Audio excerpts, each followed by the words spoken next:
Yirmiyahu, chapter 33. The word of Adonai came to Yirmiyahu a second time while he was still in prison in the guard's quarters.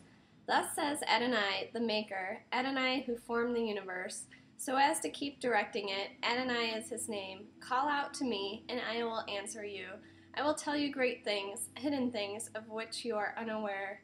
For here's what Adonai, the God of Israel, says concerning the house of this city and the palaces of the kings of Yehuda, which are about to be destroyed and used as siege works and ramparts, where they will come to fight the Kasdim. These places will eventually be filled with the corpses of people whom I am striking down in my anger and fury, everyone whose wickedness has caused me to hide my face from the city. However, I will bring it health and healing. I will heal them and reveal to them peace and truth and plenty. I will cause the captives of Yehuda and the captives of Israel to return, and I will build them up as I did at first. I will cleanse them from all their sins through which they offended me, and I will pardon all their sins through which they offended and rebelled against me. Then the name of the city will bring me joy, praise, and glory before all the nations of the earth that hear about all the good I am doing for them. They will be overcome with fear and trembling at all the good and peace I am securing for it. Here's what Adonai says. You say that this place is a wasteland, with neither people nor animals in the cities of Yehuda, and that the streets of Jerusalem are desolate, without people or animals, no inhabitants. Yet there will again be heard here the sounds of joy and gladness, and the voices of bridegroom and bride, the voices of those who sing, Give thanks to Adonai, Sabaoth, for Adonai is good, for his grace continues forever, as they bring offerings of thanksgiving into the house of Adonai. For I will cause those captured from the land to return, as before, says Adonai.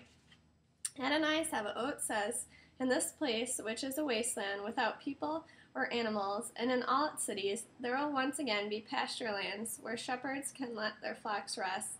In the cities of the hill country, in the cities of the Shephelah, in the cities of the Negev, in the territory of Benjamin, in the areas around Jerusalem, and in the cities of Yehuda, flocks will again pass under the hands of the one who counts them, says Adonai.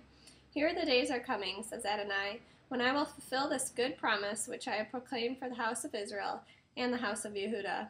When those days come, at that time, I will cause to spring up for David a branch of righteousness. He will do what is just and right in the land. When those days come, Yehuda will be saved. Jerusalem will live in safety, and the name given to her will be Adonai Zidkenu, Adonai our righteousness. For this is what Adonai says, There will never be cut off from David a man to occupy the throne of the house of Israel, nor will there ever be cut off from the Kohanim, who are Leviim, a man before me to offer burnt offerings, burnt grain offerings, and offer sacrifices every day. This word of Adonai came to Yirmiyahu.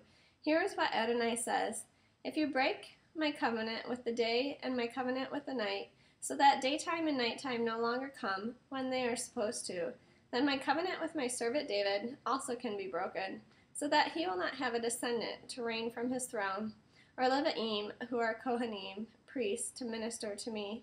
To the degree that the armies of heaven are past counting, and the sand by the sea past measuring, I will increase the descendants of my servant David, and the Leviim, Levites, ministering to me.